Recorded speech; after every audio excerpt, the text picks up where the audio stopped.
지난 한 주 동안도 여러분 잘 하시고 이렇게 교회에 또 올라오셨습니다.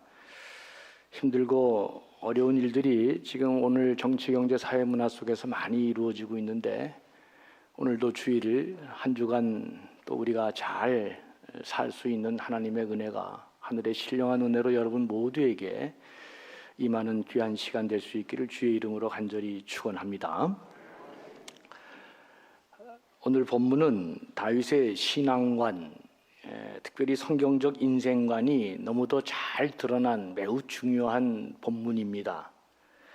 다윗도 인간이었기 때문에 허물과 약점이 많은 사람이었습니다.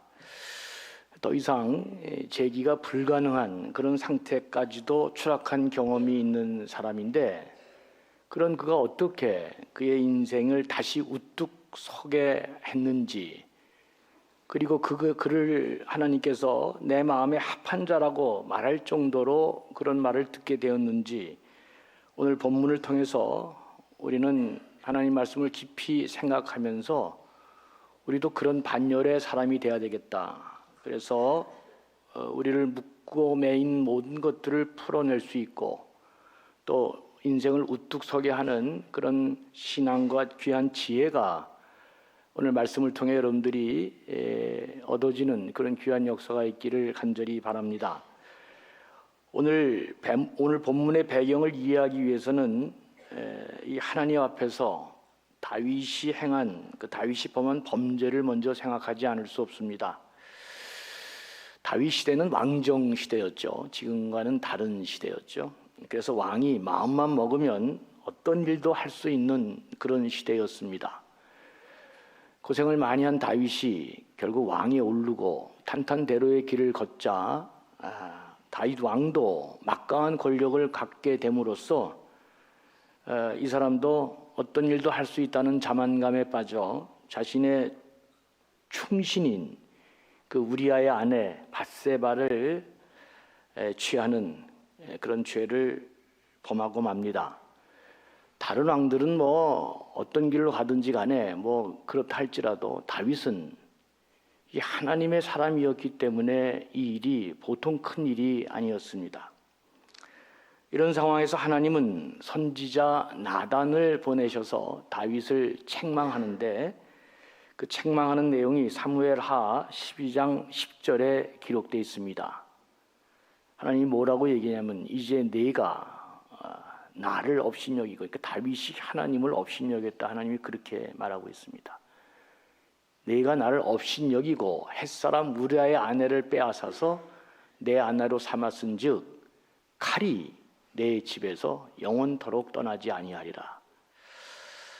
굉장한 심판의 말씀이 선포됐습니다. 그러니까 칼이 내 집에서 영원토록 떠나지 아니하겠다. 피비린내 나는 이 집안에 큰 재앙이 있을 것이라는 말을 하나님이 하신 것입니다.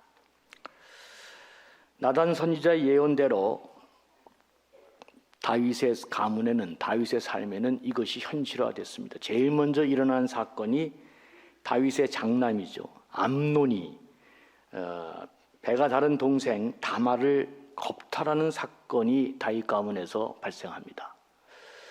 그러자 분개한 이 다말의 친오빠 압살롬이 복수의 기회를 벼르고 있다 마침내 암논을 살해하게 됩니다. 첫 번째 다윗 왕과의 이 피비린내 나는 칼싸움이 이제 시작이 되는데, 장자 암논이 압살롬에 의해서 이제 죽음을 당하게 됩니다. 그리고 후에 압살롬은 이걸로 끝나는 게 아니라 자기 아버지 다윗의 왕위를 빼앗기 위해서 4년간 거사를 준비합니다. 그 과정을 사무엘하 15장 3절에서 6절을 보면 이렇게 기록하고 있습니다. 압살롬이 그에게 이르기를, 이게 이제 그에게라는 게 무슨 말이냐면 백성이 어려운 일을 당해서 송사하러 오는 그런 백성들을 향해서 말하는 것입니다. 그러니까 백성들이 송사하러 오는 그에게 이르기를, 보라, 네 일이 옳고 바르다마는 네 송사를 들을 사람을 다윗 왕이 세우지 아니했다. 너 그 어렵고 억울한 일이 있지만 그 송사를 다윗 왕이 하지 않는다. 그러면서 압살롬이 뭐라고 얘기하면, 내가 재판관이 되면 다른 말을 말하면 내가 왕이 되면 누구든지 송사나 재판할 일이 있어 내게로 오는 자에게 내가 정의를 베풀 것이다. 이제 이렇게 얘기합니다. 그래서 사람이 가까이 와서 그에게 절하려고 하면 압살롬이 손을 펴서 그 사람을 붙들고 그에게 입을 맞췄다. 6절은 이렇게 압살롬의 삶을 얘기합니다. 이스라엘 무리 중에 왕께 재판을 청하러 오는 자들마다, 그러니까 다윗 왕에게 재판을 청하러 오는 사람마다 압살롬이 그 아무도 네 송사를 들어줄, 다윗 왕이 너한테 그렇게 하지 않는다. 내가 재판장이 되면 옳은 일을 하겠지만 그건 안 된다. 그래서 압살롬이 다 이와 같이 오는 사람을 그렇게 행함으로 성경이 마지막 구절 한 구절이 이게 참 기가 막힙니다. 이스라엘 사람의 마음을 압살롬이 훔쳤다, 이렇게 기록하고 있습니다. 그리고 마침내 압살롬은 반역을 단행하게 됩니다. 이때 상황을 사무엘하 15장 13절은 이렇게 보도합니다. 전령이 다윗에게 와서 말하되 이스라엘의 인심이 다 압살롬에게로 돌아갔나이다 한지라 그랬습니다. 백성들의 마음을 훔친 것이 성공한 압살롬은 마침내 반역을 일으키고 그래서 전령이 와서 말하되 이스라엘의 인심이 다 압살롬에게로 돌아갔다, 이렇게 보고하는 장면입니다. 다윗은 너무도 참담한 일을 지금 겪고 있는 것입니다. 그래서 자기 아들로부터 목숨을 지키기 위해서 후궁은 다 예루살렘에 남겨놓고 이제 궁을 탈출할 수밖에 없는 상황으로 몰리게 됩니다. 그때의 광경을 사무엘하 15장 30절은 이렇게 우리에게 보도해주고 있습니다.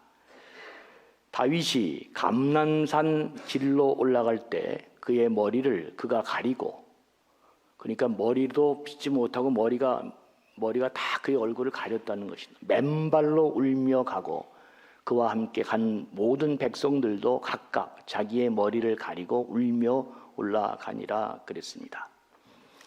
한때 이스라엘의 최고의 영웅이자 지금은 왕이지만 자신이 가장 믿은, 이게 여러분 한국 사회에서는 다른 사람은 다 안 믿어도 그 아들은 믿잖아요. 이게 아들은. 근데 지금 세상에 이런 참혹한 일이 벌어지고 있는 것입니다. 자기 아들의 공격을 받고 목숨을 보존하기 위해서 예루살렘 궁에서 나와 감람산 길을 올라가는데 어떻게 올라가느냐? 맨발로, 머리는 다 풀어 헤쳐서 산발이 되고 울면서 허겁지겁 올라가지 않으면 안 되는 상황을 지금 성경이 우리에게 보도해 주고 있습니다. 한 영웅의 인생이 이렇게 지금 추락하고 있는 것입니다. 그런데 이런 다윗의 도망의 길에 더욱 다윗을 비참하게 만든 사건이 발생합니다. 그게 바로 오늘 본문의 이야기입니다. 시므이라고 하는 그 사울 왕가죠. 전 왕이었죠. 사울 왕가의 한 사람인 시므이라고 하는 사람이 다윗에게 계속해서 저주하며 돌을 던지는 것입니다. 지금 다윗 인생이 가장 고통스럽고 힘들 때 이 시므이는 다윗을 더욱 비참하고 절망하도록 만들어가고 있는 것입니다. 여러분, 우리가 인생길을 살 때 힘든 생을 살 때가 많이 있잖아요. 그 힘든 시간을 더욱 힘들게 하는 시므이가 있을 수 있다. 성경이 그렇게 말하고 있는 것입니다. 지금 이 사람이 아니더라도 내 인생이 너무나 버겁고 고통스러운데 설상가상으로 더욱 우리 마음을 찢어놓고 아프게 하는 이 시므이가 있다. 도와줘도 시원치 않을 판에 더욱 자신을 어렵게 하는 시므이 같은 사람이 우리 인생길에 얼마든지 있다는 것을 성경이 말씀해 주고 있습니다. 그럴 때 이런 시므이 같은 사람을 직면할 때 우리는 어떻게 해야 하는 것입니까? 자기 아들 압살롬도 지금 버거운데 이 시므이 같은 이런 인생이 또 자기를 너무 힘들게 할 때 우리는 어떻게 살아야 되는가? 시므이가 다윗을 향해 저주를 퍼부었을 때 그 옆에서 듣던 아비새 장군이 이렇게 말합니다. 사무엘하 16장 9절을 보면 이렇게 돼 있어요. 수루아의 아들 아비새가 왕께 여짜오되 이 죽은 개가 어찌 내 주 왕을 저주하리이까? 청하건대 내가 건너가서 그의 머리를 베게 하소서, 이렇게 말하는 장면입니다. 그런데 이 말을 들은 다윗이 놀라운 말을 합니다. 그게 사무엘하 16장 10절 이하에 나와 있는데, 그가 저주하는 것은 여호와께서 그에게 다윗을 저주하라 하심이니 네가 어찌 그리하였느냐 할 자가 누구겠느냐. 시므이 보러 네가 어떻게 다윗에게 이렇게 하느냐, 그것을 물을 자가 누가 있겠느냐. 여호와께서 그렇게 명령하신 것이니 그가 저주하게 버려두라. 혹시 여호와께서 나의 원통함을 감찰하시리. 오늘 그 저주 때문에 여호와께서 손으로 내게 갚아주시리라 그랬습니다. 시므이는 이렇게 아무 반응을 하지 않고 오직 하나님을 향해 나아가는 다윗을 향해 계속해서 쫓아가면서 저주하고 돌을 던지는데, 그 상황을 사무엘하 16장 13절은 이렇게 보도하고 있습니다. 다윗과 그의 추종자들이 길을 갈 때 시므이는 산비탈로 따라가면서 저주하고 그를 향하여 돌을 던지며 먼지를 날리더라 그랬습니다. 여러분 한번 생각해 보시기 바랍니다. 다윗이 비록 지금 자기 아들에게 왕위를 찬탈당하면서 목숨을 피하기 위해서 쫓겨가는 상황에 있지만, 다윗도 위대한 그 장군이잖아요. 진짜 한 칼하는 사람이고, 그 옆에는 용맹한 장수들과 군사들이 있습니다. 이런 시므이 하나 정도를 없애는 것은 일도 아닙니다. 그리고 그런 힘이 없는 것도 아닙니다. 끝까지 다윗을 따라가면서 저주하고 돌을 던지며 티끌을 날리며 자신을 고통스럽게 하는 이 시므이를 처단할 수 있는 충분한 힘을 갖고 있음에도 불구하고 다윗은 시므이에게 그렇게 하지 않았습니다. 여기서부터 우리가 주목해서 봐야 될 내용입니다. 왜 다윗은 시므이 정도 하나 가볍게 정리할 수 있는 그 힘과 능력을 갖고 있음에도 불구하고 그렇게 하지 않았을까? 그것은 오직 한 가지, 이 일을 하나님과 관련해서 생각했기 때문입니다. 여러분, 우리가 고통스러울 때, 괴로울 때 하나님을 떠올리는 것은 결코 쉬운 일이 아닙니다. 다 인간적인 방향으로 가게 돼 있지, 하나님을 찾고 이 일을 하나님 앞에서 해석하려고 하는 사람은 그건 결코 쉬운 일이 아닙니다. 다윗은 지금 하나님 앞에서 그가 행한 잘못을 떠올리고 있는 것입니다. 더욱이 나단 예언자를 통해서 하나님이 자신에게 주신 이 심판의 예언을 또렷하게 기억하고 있는 것입니다. 세상에 아무리 믿을 사람이 없어도, 그래서 자식 아들에게 물려주는 거 아닙니까?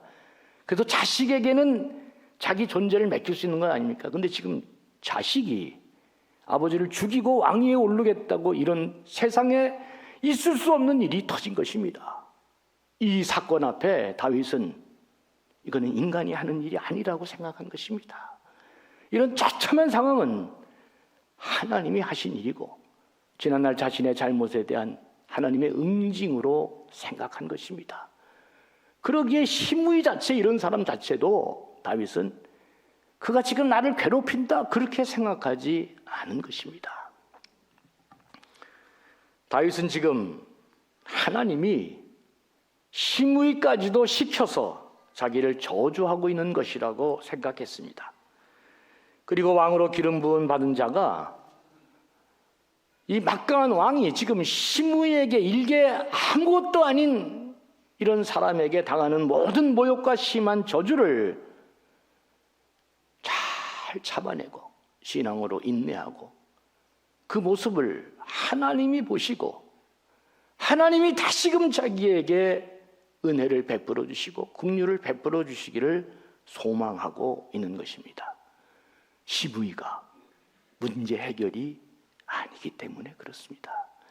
시므이하고 상대해서 어떻게 한다고 해서 이 문제가 해결되는 게 아니라는 것을 다윗은 알았기 때문에 그는 오로지 하나님께서 자기의 이 처참한 이 모습을 보시고 잘 견뎌내는 자기를 보면서 다시금 하나님이 은혜 주시고 회복 주시기를, 그리고 다시 자기를 세워주시기를 간구하고 있는 것입니다.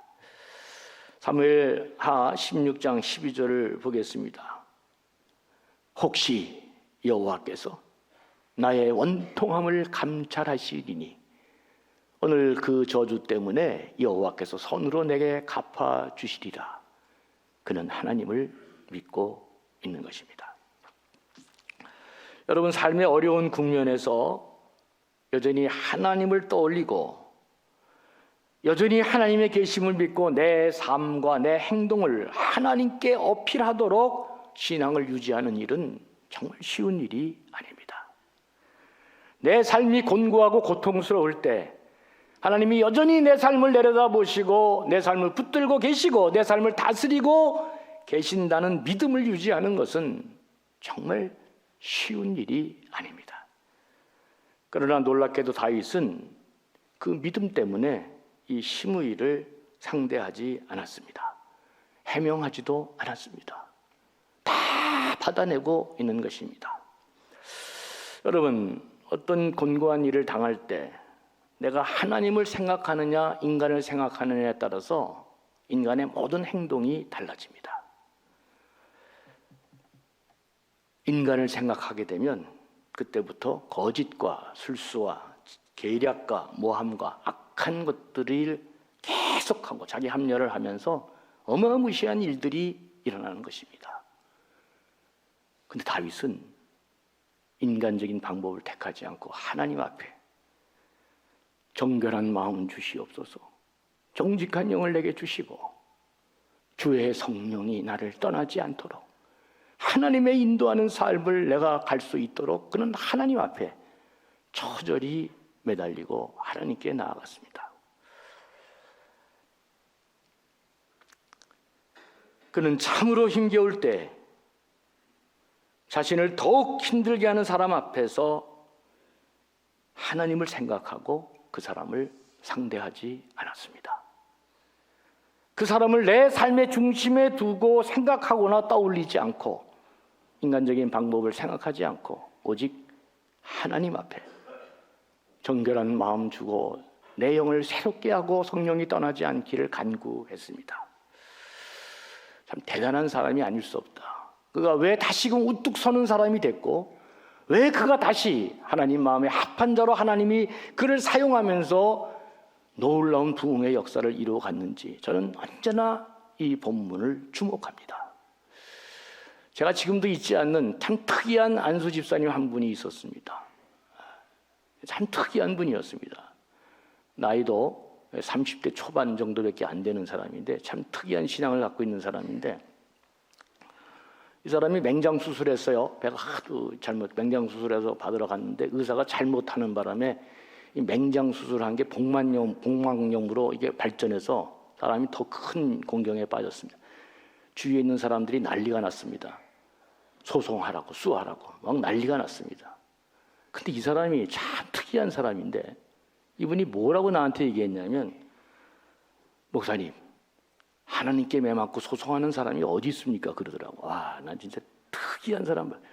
자기도 그랬다는 거예요. 내가 이러다 맞지 이러다가 자기가 맞았다는 겁니다. 그러면서 그 소송하는 게 낫지 않겠냐고 그렇게 내가 얘기하니까 하나님께 맞고 소송하는 인간이 어디 있습니까? 그렇게 얘기하더라고요. 제가 이 사람 말고 또 특이한 사람 한 사람인데 그 사람은 11조를 내는데 자기가 한 달에 버는 돈을 모든 걸 계산기로 계산해가지고 꼭 1원짜리도 다 내는 사람이 있어요. 아주 딱 계산해가지고 11조를 내는데 누구나 다 그럴 필요 없어요. 하나님이 그렇게 특별하게 그렇게 마음을 움직이는 사람이 특별히 이 죄에 대해서 하나님이 그렇게 마음을 예민하게 움직이는 사람이 있습니다. 죄에 대해서 마음이 예민하면 그 사람 반드시 성공하게 되어 있습니다. 그는 하나님이 나를 치시는데 뭘 소송하겠어요? 이렇게 얘기하는데 다윗이 똑같은 마음으로 지금 그 길을 가고 있는 것입니다. 다윗은 자기에게 모욕하고 저주하는 이 시므이 앞에서 그가 잘못한 것이 하나도 없다고 생각하고 있는 것입니다. 자기의 잘못을 다시금 깊이 생각하고 하나님 앞에 정결한 영으로 하나님의 영이 자기를 떠나지 않기를 간구한 사람입니다.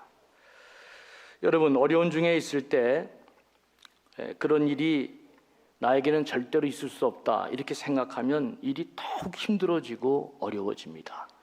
제가 다윗을 묵상하면서 생각한 내용입니다. 어떻게 저 사람이 내게 저럴 수 있을까?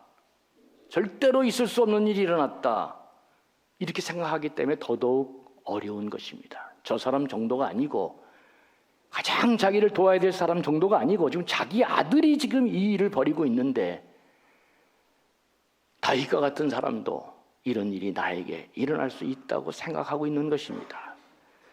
다윗은 자기를 저주하고 모욕하는 사람을 보고, 이런 일은 정말 내가 바라는 일이 아니지만 그러나 이런 일이 나에게도 일어날 수 있다고 생각한 것입니다. 우리가 어떤 일에 더 큰 피해를 막고자 한다면 나에게도 이런 일이 얼마든지 일어날 수 있다고 생각하는 게 중요합니다.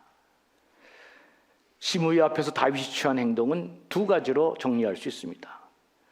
이것은 우리가 인생의 어려운 문제에 직면했을 때 적용할 수 있는 좋은 저는 가르침이다 그렇게 생각합니다. 하나님의 사람 다윗이 택한 두 가지 방법은, 첫째는 이 일은 하나님이 시키신 일이라고 생각하는 진짜 신앙의 사람입니다. 그래서 다윗은 그 사람의 말과 행동에 일일이 대응하지 않았습니다. 대응하지 않았기 때문에 시므이가 끝까지 날뛰었는지는 모르겠지만 다윗은 시므이를 상대하고 일일이 대응하지 않았습니다. 아까도 말씀드렸지만 시므이가 문제 해결이 아니기 때문에 그렇습니다. 둘째는 나에게는 절대로 이런 일이 있을 수 없다라고 생각하지 않았습니다. 하나님이 저렇게 명하시면 그 일이 얼마든지 나에게도 일어날 수 있다고 다윗은 생각한 것입니다. 자신만은 예외라고 생각하지 않았습니다. 자신이 예외라고 생각하면 어려운 일이 생기면 너무너무 힘들어집니다. 누구에게나 다 일어날 수 있는 일이다. 비난받을 때 자신을 대단한 사람으로 여기지 않는 것이 대단히 중요합니다. 왜 우리가 자꾸 어려운 비난이나 이런 거 힘든 일을 견디기 어려울까? 자기가 대단한 사람이라고 착각하기 때문에 그렇습니다. 자기가 대단한 사람이라고 생각하고 자기는 이런 일에 열외라고 생각하기 때문에 이런 어려운 일이 생기면 너무나 견디기가 어려운 것입니다. 나는 이런 일을 당하지 말아야 되는데. 그러나 다윗은 그렇게 하지 않았습니다. 일을 하다 보면 누구나 다 비난은 받을 수 있는 것이고 누구나 다 실수와 잘못은 하는 것인데, 다윗은 하나님이 그렇게 하시면 왕인 자기까지도 이런 일을 당할 수 있다고 그는 고백하고 있는 것입니다. 어려울 때에도 다윗과 같이 성숙한 생각을 하는 사람이 되도록 성경은 우리를 자꾸 그렇게 초대하고 있습니다. 마음 가는 대로 아무렇게나 행하다가 불행을 자초하는 사람이 되지 말라는 것입니다. 하나님의 주권이 여전히 내 삶을 인도하고 있고 지배하고 있음을 믿는 사람이 되라는 것입니다. 하나님 앞에 응답하는 사람이 되라는 것입니다. 사람을 의식하고 사람의 방법으로 가면 그땐 하나님의 영이 떠나는 것이고 우리에게 다시 재기의 소망은 불가능한 것입니다. 왜? 우리의 소망이 시므이에게 있는 게 아니라 하나님에게 있기 때문에 하나님이 떠나시면 우리는 그때는 다 잃어버리고 끝나는 것이기 때문입니다. 다윗처럼 아무리 어려워도 그 사건에서 탈출해서 더 넓은 미래를 생각하는 사람이 되어야 할 것입니다. 그리고 제일 중요한 것, 우리 가운데 누구라도 하나님의 은혜가 아니면 내가 아무것도 아닌 존재라는 것을 인식하는 게 대단히 중요합니다. 하나님이 한번 불어보시면, 하나님이 한번 불어버리면 우리는 순식간에 끝날 수 있는 존재라는 것, 하나님의 은혜 없이는 살 수 없다는 것, 하나님이 영이 그래서 내 곁을 떠나면 내가 죽는다는 것 또 느끼고 또 느끼면서 하나님을 놓치지 않는, 가장 어려울 때에도 하나님을 놓치지 않고 하나님이 다시 기름 붓고 하나님이 복 있는 사람으로 만들어주는 그런 삶을 살아가는 사람이 되라고 성경은 오늘도 우리에게 말씀하고 있습니다. 정치, 경제, 사회, 문화 모든 것들이 전방위로 다 어렵고 힘든 삶을 우리가 살아가고 있습니다. 이럴 때일수록 자꾸 힘들어서 아프니까 인간적인 악수를 두다가 더 큰 고통에 빠질 수도 있습니다. 부디 하나님 앞에 기도하시면서 자기를 잘 찾아가시고 하나님께서 다시금 소망 가운데 여러분들을 일으키시는 그 은혜를 믿고 기적을 생각하면서 또박또박 믿음의 신앙의 길을 잘 가는 존귀하고 복된 분들 되시기를 주의 이름으로 간절히 축원합니다.